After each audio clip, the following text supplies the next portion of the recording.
শংকৰদেৱৰ জন্মস্থান লৈ পেলাই এটা বিতৰ্ক চলি আছিলে। ইয়াৰ বিতৰ্ক আৰম্ভ হৈছিল 2008 চনত। যেতিয়া তৰুণ গগৈ মুখ্যমন্ত্ৰী আছিলে তেতিয়া 1 কোটি টকা এটা পাতেকীবাৰী সত্ৰলৈ তেওঁ অনুদান হিচাপে আগবঢ়াইছিলে। আৰু এই অনুদান হিচাপে আগবঢ়াওঁতে সেই টকাখিনি পাতেকীবাৰী সত্ৰলৈ শংকৰদেৱৰ জন্মস্থান বুলি দিছিলোঁ বুলি তেওঁলোকে এখন চিঠি দিছিলে। আৰু সেইখন চিঠি পোৱাৰ পিছতে বৰদোৱাৰ সত্ৰৰ যিসকল মাননীয় সদস্য সেইখিনি সময়ত আছিলে, প্ৰদীপ মহন্তকে ধৰি সকলোৱে আপত্তি কৰিলে। আৰু কৰাৰ পিছত তেতিয়া আমি এই গোচৰটো 2008 চনত দাখিল কৰিলোঁ। আৰু সেই গোচৰত প্ৰায় 11জনমান বৈষ্ণৱ পণ্ডিতে সাক্ষী দিছিলে। তাৰপিছত নয়ন কলিতা ছাৰো অন্যতম, যোৰহাটৰ পৰা এজন আহিছিলে শংকৰদেৱৰ সংঘৰ পদাধিকাৰী, তেখেতেও সাক্ষী দিছিলে।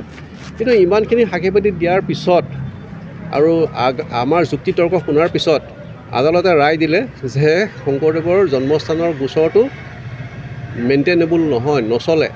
আৰু এই গোচৰত কোৰ্টে ৰায় দিব নোৱাৰে, যিহেতু আমি কোনো ধৰণৰ তথ্য পাতি দিব নোৱাৰিলোঁ। কিন্তু আমাৰ নিজৰ মতে দেখিছোঁ আৰু আদালতৰ যিটো ৰায় দিছে তাত দেখিছোঁ, আমি পুথি পাজিৰ পৰা আৰম্ভ কৰি গুৰুজনাই নিজে কোৱা কিছুমান কথাও তাৰ ভিতৰত সন্নিৱিষ্ট হৈ আছে, সেইবিলাকো তাত আমি দেখুৱাইছিলোঁ। দেখুওৱাৰ স্বত্তেও প্ৰায় 3 ট্ৰাংকমান কাগজ মুঠতে এই গোচৰত অনা হৈছিলে আৰু প্ৰায় 11জনতকৈ অধিক মানুহে সাক্ষ্য দিছিলে। তাৰপিছতো এইটো আমাৰ ৰায়টোক আমাৰ বিপক্ষে গ'ল। আমি এতিয়া তেনেকৈ ক'ব নোৱাৰোঁ, কাৰণ আমি জানো যে আদালতে সদায় শুদ্ধই কৰে। কিন্তু আদালতে নিম্ন আদালতে ভুল কৰিলে উচ্চ আদালতত আপিল কৰাৰ এটা সিদ্ধান্ত আছে। আজি বৰদোৱা সত্ৰৰ থান পৰিচালনা সমিতিৰ লগত মই কথা বতৰা হৈছিলোঁ ৰাতিপুৱা। হওঁতে তেখেতসকলে মোক ক'লে যে আমি আপিল কৰিম ইয়াৰ বিপক্ষে, আৰু নেক্সট আদালত নগাঁৱতে হ'ব আৰু তাতে আমি এটা পামেই। মই বৰ আশ্চৰ্য হৈছোঁ, কিয়নো আৰম্ভণিৰ পৰা কেছটোত মই দাখিল কৰাৰ পৰা জড়িত আৰু গোচৰত মই আছোঁৱেই। কিন্তু মাজতে আমাৰ প্ৰয়াত অধিবক্তা দেৱব্ৰত শৰ্মা, নিৰঞ্জন শৰ্মা, শিৱ শইকীয়া তেখেতসকলেও ইয়াত জড়িত হৈ আছিলে। আৰু সকলোৰে চেষ্টাতে কেছটো চলিছিলে যে এটা স্থায়ী সিদ্ধান্ত হওক, কিন্তু এইটো নহ'ল। আৰু আদালতে যেতিয়া এটা ৰায় দিলে, সেই ৰায়টো আমি ক্ৰিটিচাইজ কৰিব নোৱাৰোঁ, সমালোচনাও নকৰোঁ। ইয়াৰ বিপক্ষে আমাৰ উচ্চ আদালতত যোৱাৰ উপায় আছে। আমি সেই ৰায়টো মানি লৈছোঁ আৰু মানি লৈ তাৰ বিপক্ষে আমি উচ্চ আদালতত আপিল কৰিম। আৰু আপিল কৰিলে নিশ্চয় আমি ভাল ফল পাম, কাৰণ আমাৰ যিবোৰ পুথিপাজি তাত দেখুওৱা হৈছিলে আৰু যিখিনি আমি তাত এক্সিবিট বুলি কয় প্ৰদৰ্শন কৰা হৈছিলে, তাৰ পৰা দেখা যায় যে মহাপুৰুষজনাৰ গুৰুজনাৰ জন্মস্থান বটদ্ৰৱাই। আৰু এটা কথা তাত কোৱা হৈছিলে যে এইটো হিষ্টৰিকেল সত্য, ঐতিহাসিক সত্য। ঐতিহাসিক সত্য এটাক কোনো আৰু বেলেগে প্ৰতিপন্ন কৰিব নালাগে পাঠ্যপুথিৰ পৰা। কিন্তু গোচৰটো আমি যেতিয়া কৰিবলৈ লৈছিলোঁ, তেতিয়া NCERTৰ পৰা আৰম্ভ কৰি নিম্ন পৰ্যায়ৰ মানে বুনিয়াদী পাঠ্যৰ পৰা আৰম্ভ কৰি পাঠ্যক্ৰমত পাতেকীবাৰী সত্ৰ বুলি জন্মস্থান বুলি আহি গৈছিলে। এই কেছ চলি থকা কালীন তেওঁলোকেও সেইটো মানি ল'লে যে এইটো ভুল হৈছে, আমাৰ প্ৰিণ্টিং মিছ হৈছে।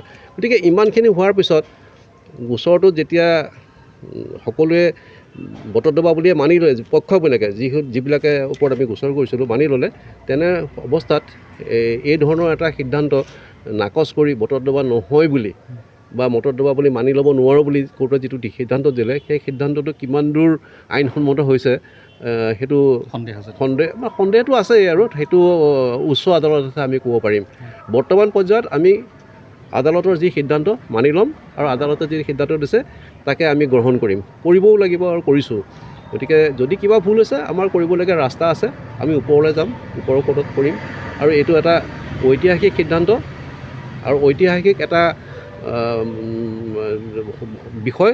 গতিকে হিষ্ট্ৰীয়ে যি কয় সেইটোৱেই হ'ব। আৰু এই সংকটত আমি অসম বুৰঞ্জীৰ পৰা আৰম্ভ কৰি গুৰুজনাৰ নিজৰ তথ্য পাতি, নিজে লিখা তথ্য পাতিও এটা আনি পেলাই প্ৰদৰ্শন কৰিছিলোঁ।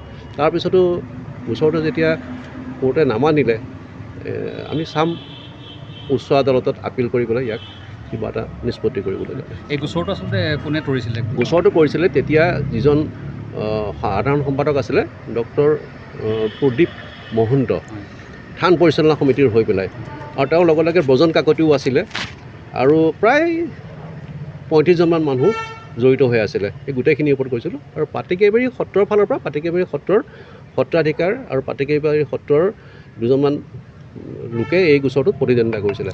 কিন্তু পিছলৈ তেওঁলোকে প্ৰতিদ্বন্দ্বিতা কৰিবলৈ বাদ দিলে। যেতিয়া চেকখন গভৰ্ণমেণ্টে শুদ্ধ কৰি পেলাই 1 কোটি টকাৰ চেকখন পাতেকীবাৰীলৈ দিলে, শংকৰদেৱৰ জন্মস্থান হিচাপে নহয়, দিলে যে চেকখন তেতিয়া ঠিক কৰি দিলে যে এইখন তেওঁলোকক উন্নয়নৰ বাবে দিয়া হৈছে সেইটো শুদ্ধ কৰি এতিয়া গৌতম বৰা আছিলে শিক্ষামন্ত্ৰী এই শুদ্ধ কৰি দিয়াৰ পিছত এই গোচৰটো আচলতে বেয়া হোৱাৰ কোনো কাৰণ থাকিব নালাগিছিলে আৰু পাতিকেবাৰী সত্ৰৰ হৈ পেলাই তেওঁলোকেও আপোনাৰ বিচৰা নাছিলে যে জন্মস্থান নহয় বুলি কওক কিন্তু চৰকাৰে যিটো চেকখন যিহেতু দিওঁতে জন্মস্থান বুলি দিছিলে সেই ভুলটোহে আমি চেলেঞ্জ কৰিছিলোঁ আৰু সেই ভুলটো যেতিয়া চেলেঞ্জ কৰিলোঁ তেতিয়া এছেম্বলিটো সেইটো কাৰেক্ট কৰি ল'লে পিছত যে এইটো ভুল হৈছে এছেম্বলিও কাৰেক্ট কৰিলে প্ৰচিডিঙত কাৰেক্ট কৰাৰ পিছত এতিয়া নতুনকৈ আৰু এটা বিতৰ্কৰ সৃষ্টি কৰাটো মোৰ মতে ভয় ভাবোঁ কাৰণ নাছিলে যি নহওক আদালতৰ সিদ্ধান্ত আমি মানিবই লাগিব আৰু মানি লৈছোঁ কিন্তু সদ্যহতে আমি আপিল নকৰা পৰ্যন্ত মানি থাকিম আপিলত যি হয় আমি দেখা যাব এই ৰায়ৰ পিছত পাতিকেবাৰীৰ